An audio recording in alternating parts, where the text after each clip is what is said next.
Hello, Paimon. Hello, traveler.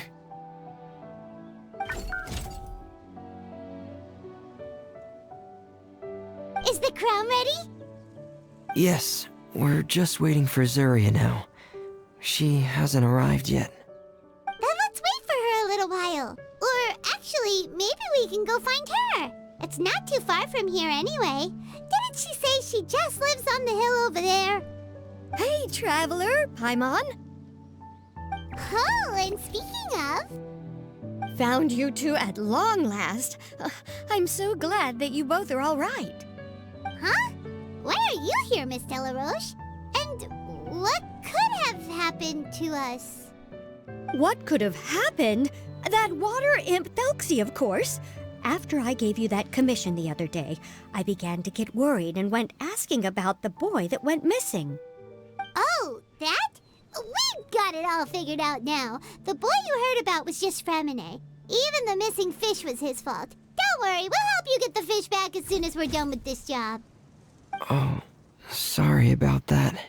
I've been diving in the area recently. Huh? What, Fremine? Diving? No, that's not what happened at all. I've heard a completely different account. What I was told is that about a month ago, a child tied a bunch of heavy seashells onto his body and walked into this open stretch of water. He never came back. What could that be if not that water imp's work? Are you sure? 100% sure. I've confirmed the account with several veteran fishermen I know. The child was only 8 years old. His name was Lescaut. Lescaut d'Estray. Wait, Lescaut d'Estray? Yeah, that's the name. They say the family took on the name after moving to the city from a place called Stray. Anyway, his mother is a pretty famous art dealer, while his father passed away from an accident many years ago. Well, naturally, his mother was devastated by the incident and fell terribly ill.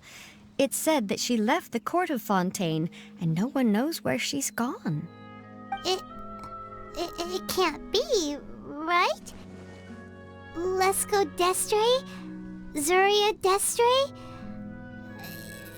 It must be some sort of a coincidence?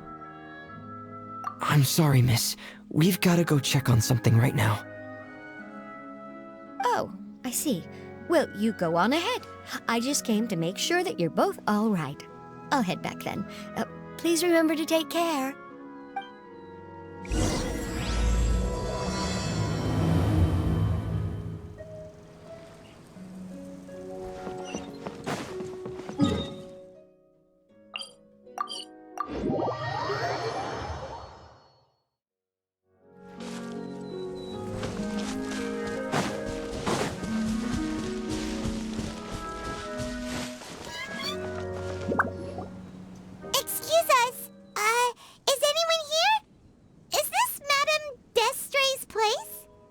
Who are you?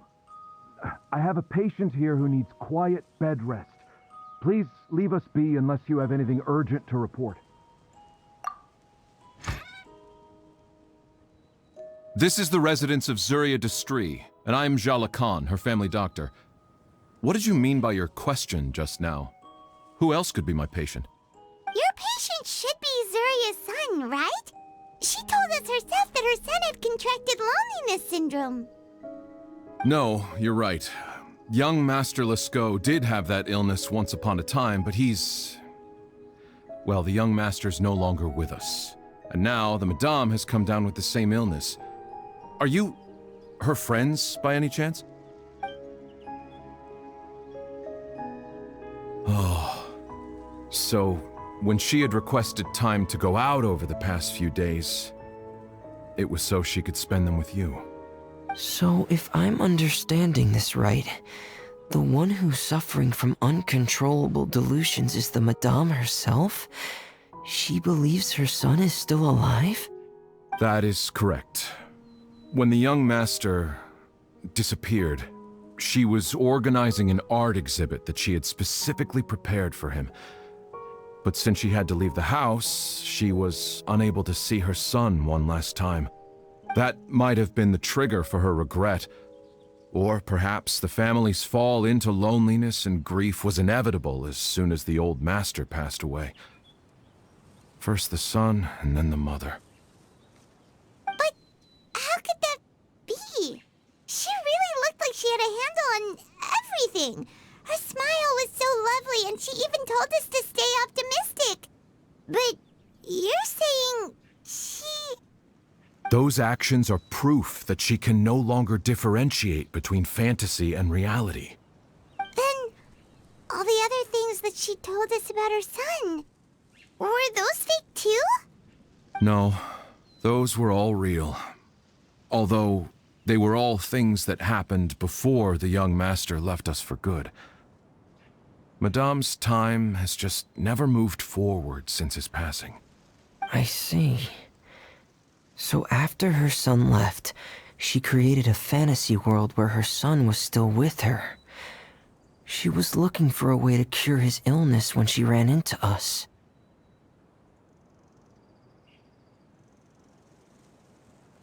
She has been in a good mood the past few days, even humming a song when she returned from her stroll. She even began discussing with me the idea of using deliberate guidance to ease the illness. It was all going well, until last night. She spent a whole night staring at the shell the young master left behind, and the words that he had inscribed onto it. Then she broke down once more. I prescribed some sedatives, and she's currently resting. But then what should we do? How can we help her? There has to be something we can do. Don't panic, Paimon. Even though this is a devastating piece of news, we must all calm down first. What should we do? I need to think. I need to remember the old house of the hearth and the children who lived in it. Those patients, and what their doctors said back then.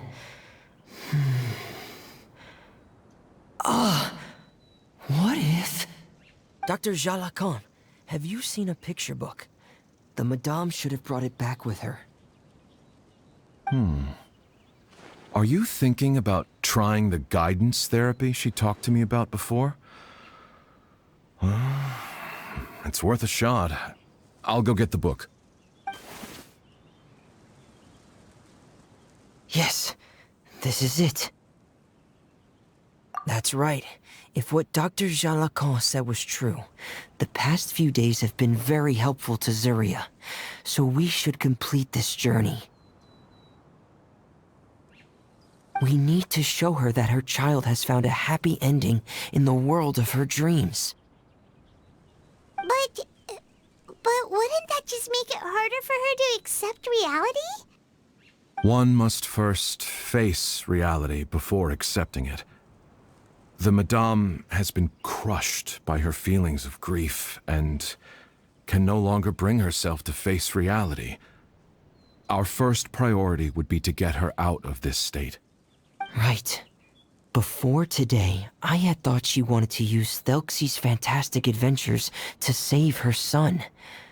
But now, I think she might need it to save herself.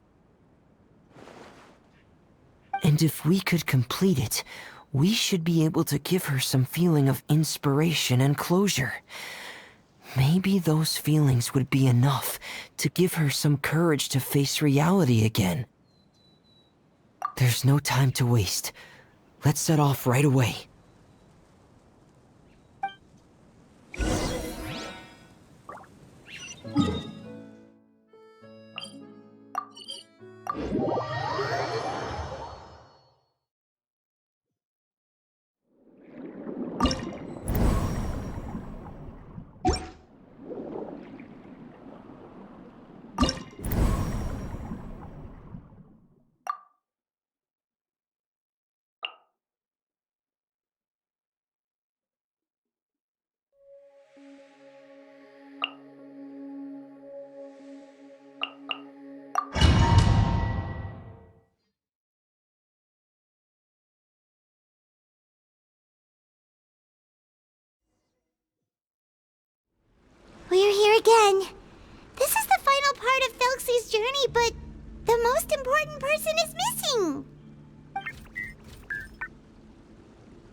Everyone, please don't be so down and gloomy.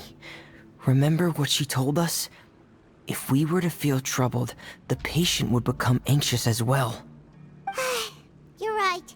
Paimon needs to smile. If we have to give something to Zuria, it should be our smiles. We have to keep smiling as we finish this adventure. And then she'll be able to recover, right everyone? Yeah, I'm sure she will.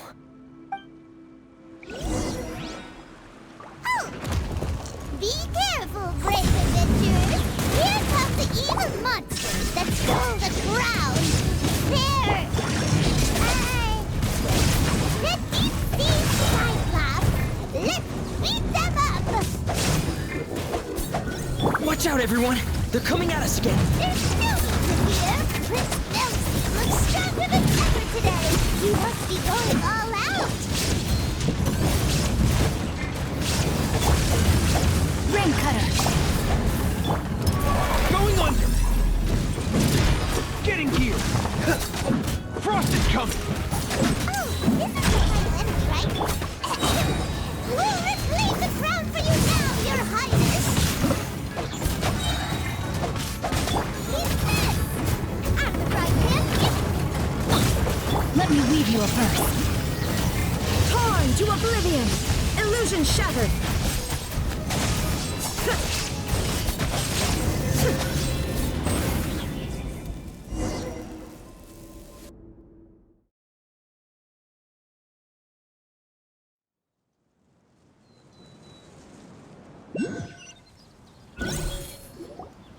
I'm sorry. I have to go. I made a promise to my friends, and I'm already very late. But, Madame, you're still... Don't try to stop me. Today's the most important day for treating Thelxie. We'll use the guidance method. Didn't you also say that you'd think it'd work? I'm not trying to stop you, Madame. It's just... Could you tell me the name of your child? Dr. Jalacan, how can you forget the name of your own patient? His name is Thelxie. He's the prince of the kingdom of water imps. We will go today to reclaim his crown and attend his coronation ceremony. I see. Madame, please rest assured, everything is still on schedule. Your friends have already departed to find... Wait, look. They've already returned. Zuria! Zuria! We've retrieved the crown! Paimon, everyone, have you really? Yes, but the coronation ceremony still hasn't taken place, because we felt like you should be the one to preside over it. Wonderful, how wonderful! Thelxie, my child, are you hearing this? Everything you lost will now come back to you, and soon, very soon, you will never be lonely again.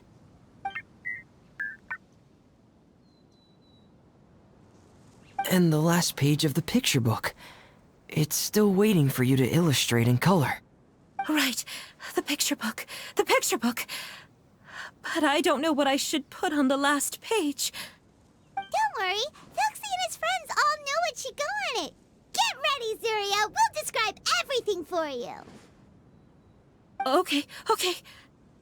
At last, Thelxie and his friends were able to drive off the final invading monsters and achieve a dashing victory. Their success was complete, and the recovered crown resplendent. The water imps, finally returning to their homes, showered the prince with love and applause as he greeted them.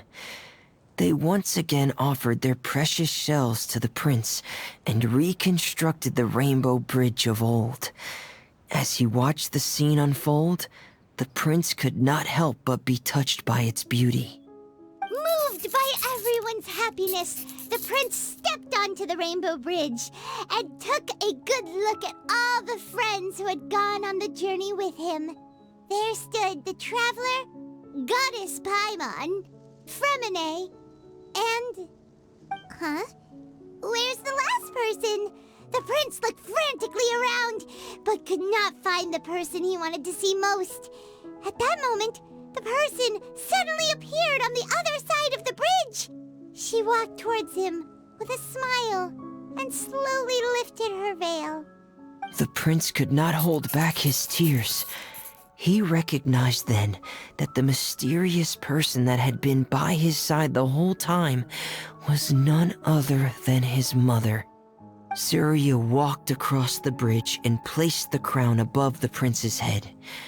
She smiled down upon him as she said, "My prince, my king, you shall never, ever need to feel lonely again." That's the end of the story, Surya. Thank you. Thank you all. I am so sorry, my child. Maman should have spent more time with you. Did you hear the story? You'll never have to feel lonely again.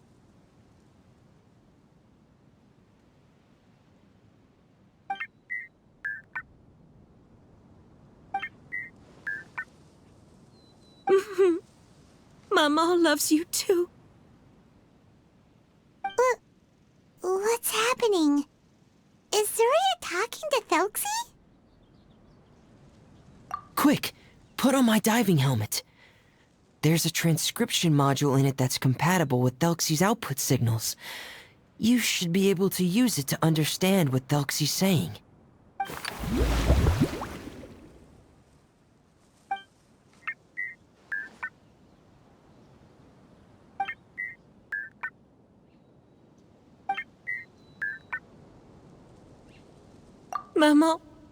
Maman loves you too. But I love you more, Maman. What? Did you see something? Maman, I'm getting a little sleepy. If it's time for bed, can you hum a lullaby to me again? Of course, my dearest child. As long as you want to hear it, Mama will always hum for you.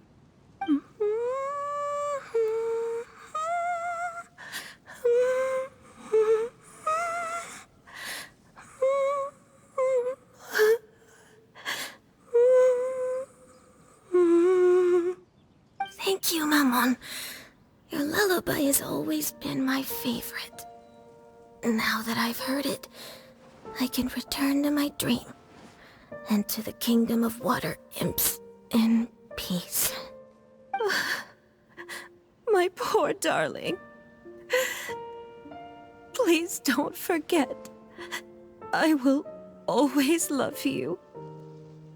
My love is greater than the entire distance between here and the kingdom of water imps. I won't forget, Maman. And so is my love for you.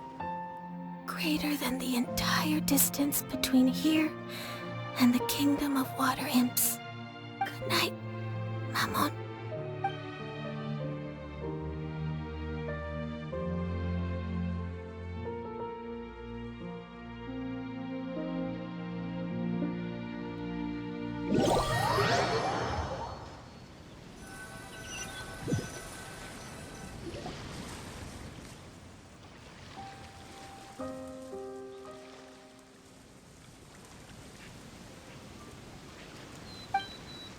Traveler, Paimon, you're here. Fremine, why did you call us in such a hurry? Did you hear something from Surya? Oh, if it's not good news, Paimon doesn't want to hear it. Don't worry, it's definitely great news. The Madame came here for a visit just now with her doctor. Color has returned to her cheeks, and she sounded full of energy as well. She said she'd like to return to the court to continue hosting the art exhibit. But this time, she'll work with her doctor to exhibit some picture books related to the illness. Of course, Thelxie's fantastic adventures and the guidance therapy will be included in the exhibit as well. She'd like to use her experience to help others. That's wonderful! So it wasn't bad news after all. Here, please take this picture book with you. The Madame wanted you to have it. If, at some point in the future, you were to run into someone with similar troubles, she hopes the book would be of use to you. But this is her son's story, right? Is it really okay to give the book to us? Don't worry, it's just a copy. She still has the original. It's extremely important to her. Alright, then there's no problem. It feels good knowing we've contributed to something important. Paimon definitely didn't expect the fantasy adventure to be so useful. Paimon was a little worried about how everything would turn out. After all, fantasy is just fantasy. Paimon, do you know what the Madame said? She said that at the moment when she placed the crown on Thelxie's head, she felt like she really saw something beautiful. Her child had returned, and he told her that he loved her. She also said that was when she was finally able to bid farewell to her son. She felt like at that moment, she was healed by some mystical power, and she was filled with courage from head to toe. Oh, really? But could that just be another part of her fantasy? Perhaps. But if fantasy is just fantasy, and the fantasy world is not real, then how could it still grant us these powers that we can continue to use in the real world? But what else could it be? A descent of the fairy tale world into the real world. At that time, the wondrous fairy tale temporarily became reality and influenced real things in our world. That has to be what happened. You saw it too, didn't you? What? That can't be what happened, right? There's just no way. Wouldn't it be like a miracle if that really happened? Yes, I suppose that would be a miracle. I hope that everyone who's found themselves in a dark place would be able to see something beautiful and experience a miracle for themselves.